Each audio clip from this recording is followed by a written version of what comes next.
আমরা অনেক কষ্ট করে খাই। ও আমাদের সাথে প্রতারণা করে টাকাটা নিয়ে গেছে। কালকে শুধু কান্না করে করে আমার জীবনটা শেষ হয়ে গেছে। ব্যবসার লোভ দেখায়, এই টক দইয়ের লোভ দেখাইয়ে, তারপরে থামার লোভ দেখাইয়ে আমার প্রথমে লইছিল 30,000 টাকা ঈদের রোজার 3-4 দিন আগে। তখন রোজার 20টার মাঝে নিছিল 20,000 টাকা, আর কয়েকটা নিছিল 20,000 টাকা, আবার নিচে 40,000 টাকা। আর থামার লোভ দেখাইয়ে একসাথে আমার মেয়ের জামাইয়ের টাকা। ব্যবসা দেখাইছে, ওই ব্যবসা থেকে মানে টাকা বাড়াবে বলছে, ওই জন্য মানে টাকাগুলো দিয়েছিলাম। আমি কষ্ট করে খাই, 4টা বাচ্চা নিয়ে মানুষের ছোটোখাটো বাসার চাকরি করে মানে খাই। প্রশাসনের থেকে আমি এই বিচারটা চাই। হঠাৎ মধ্যে আমাকে একদিন ডাকে বলছে, ওর সাথে সম্পর্ক হয়েছে, ওর ছেলে একটা আমাদের এখানে পড়ে, ওহিদ, মোহাম্মদ ওহিদ। ওহিদের ছেলে আমাদের স্কুলে ভর্তি করেছে, আর ওকে আমি বাসায় পড়াতে যেতাম। এই সুবাদে আমার সাথে একটা ভালো সম্পর্ক হয়েছে। হঠাৎ মধ্যে একদিন ডাকে আমাকে বলতেছে যে আপনাদের বেতন তো কম, চলতে ফিরতে কষ্ট হয়, আমাকে কিছু টাকা দেন, আমি প্রতিদিন আপনাকে লভ্যাংশ থেকে কিছু টাকা দেবো, 20,000 টাকা রানিংয়ে থাকবে, এগুলো আপনি প্রতিদিন আপনাকে 1200, 800 এরকম করে টাকা দেবো। আমি বলছি একটা ভালো কথা। এরকম বলে প্রথমে 20,000 টাকা দিছি, আমাকে ঠিকই একদিন পর প্রতিদিন এরকম 800, 700, 1200 এভাবে টাকা দিত।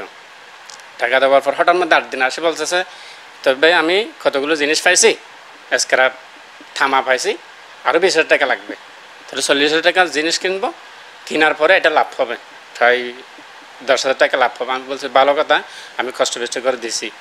দেওয়ার পরে ওই টাকাগুলো দেওয়ার কথা ছিল, আমাকে হঠাৎ মধ্যে আরেকদিন চাওয়া খাওয়াই বলতেছে যে ভাই এটা কালকে যদি বিক্রি করে ফেলি লাভ পাবো কম, বৃহস্পতিবারে বিক্রি করলে আমরা আরও 15,000 টাকা বেশি পাবো। আমি বলছি লাভ যখন বেশি হবে তখন এখন টাকা লাগতেছে না, ওই দিনে দিয়ে, এটা বলে সেটা রাখি দিছি। আরেকদিন আবার ডাকি বলতেছে হঠাৎ মধ্যে ঈদের একদিন পরে, তবে 90,000 টাকার মাল পাইছি, আপনি যে কোনো প্রকারে আর 50,000 টাকা জোগাড় করেন, এটা বলে আমাকে বলছে। তো আমি বলছি আমি এত টাকা পাবো কোথায় ভাই, হয়তো কারো থেকে দাঁতার নিয়ে নাও। তো আমিও মাথায় ঘুরেছি যে 90,000 টাকার মাল কিনলেও প্রায় 1,60,000 টাকা বিক্রি করবো বলছে, তাহলে বাকি টাকাগুলো আমাদের লাভ হবে। ঠিক আছে, আমি কষ্ট বেষ্ট করে আমার একটা সার্সি থেকে 15,000 টাকা আনছিলাম, আবার আমার পাশের একটা হুজুর থেকে 20,000 টাকা নিছি। আমি এদিক সেদিক থেকে তারা বিফরাইছিলাম চাকরির টাকা, এসে মিলে এখানে ছিল 35,000 টাকা। সর্বমোট মিলে আমি ওকে 80,000 টাকা দিছি। দেওয়ার পরেও আমাকে জুমাবার দিন, জুমার পর আমাকে টাকা দেওয়ার কথা ছিল। আমি 3:28 কল দিছি, কল ঢুকছে, খাটিয়ে দিছি। কাটিয়ে দেওয়ার পর আসার সময় আবার কল দিন নাম্বার ভালো করে দিছি। আমি ওর বাসায় গিয়ে দেখছি তালা মারা দেখার পর আমি আবার ওদের বাসায় গেছি। ওদের সাথে একটা সম্পর্ক ছিল ভালো, সবাই একসাথে থাকতো। ওদের কাছে গিয়ে দেখতেছে যে আমি বলছি ওর ওয়াইফের নাম্বারটা দেন, আমার এত টাকা নিয়ে গেছে। ওরা বলতেছে ওরা আমাদের টাকাও নিয়ে গেছে, এরকম বলে আমরা সবাই হতাশ হয়ে গেছি। এখন আমরা আইনের কাছে আশ্রয় চাই। যখন আমরা ওখানে ভাড়া থাকতাম, ওদের সাথে আমাদের একটা, আমার পাশে উনি ভাড়া থাকতো, মোহাম্মদ ওহিদ, উনি আর কি, উনি ভাড়া থাকতো। তো আমাদের সাথে উনি আসা যাওয়া করতো, একটা আমাদের সাথে সুসম্পর্ক গড়ে উঠছে।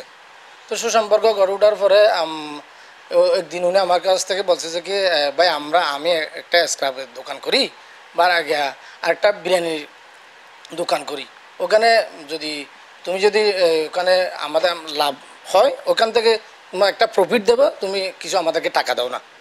ওনার থেকে মানে ওখানে আমরা যখন ওখানে থাকতাম তখন ওর সাথে একটা সুসম্পর্ক বললে আমার ওয়াইফও থাকতো। শুরুতে আমার ওয়াইফ থেকে উনি 20,000 টাকা নিয়েছি, আমি জানি না ওইটা। নেওয়ার পরে আমার ওয়াইফ একদিন বলছে যে হয়তো উনি স্ক্রাবের দোকান করতেছে, যদি থাকলে আমার আর কিছু টাকা দাও না।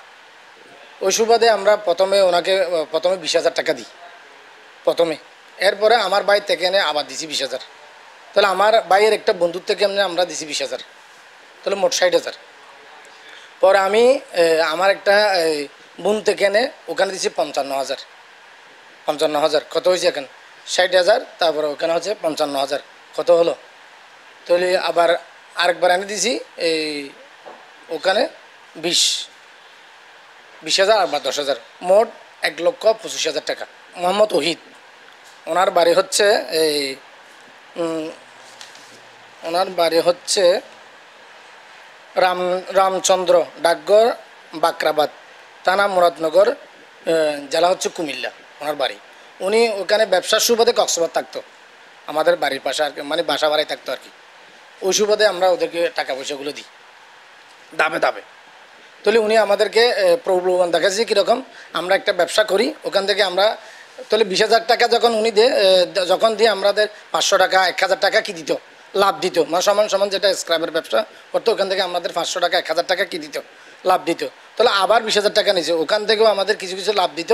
তাহলে এইভাবে দিতে দিতে ওদের আমার আরেকটা মানে আরও বেশি কিনবো আমরা, মানে ব্যবসায় একটা বাড়াবো, মানে টাকা পয়সা বাড়াবো, তো তুমি থাকলে আর কিছু টাকা দাও না, তাহলে ব্যবসার ক্ষেত্রে লাভ আরও বাড়বে। ওই জন্য আমরা এর বড় আবার 55,000 টাকা, সর্বমোট আমি 1,55,000 টাকা দিচ্ছি। ডকুমেন্টস আছে।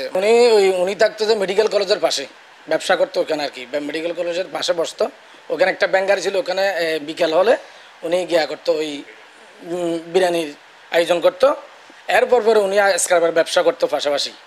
এই সুবাদে আর কি ওনাকে মানে দড়ি দেওয়া হোক, আমরা আমাদের বেশি কষ্টের টাকাগুলো, তাহলে আমরা আইনের কাছে সহযোগিতা চাই।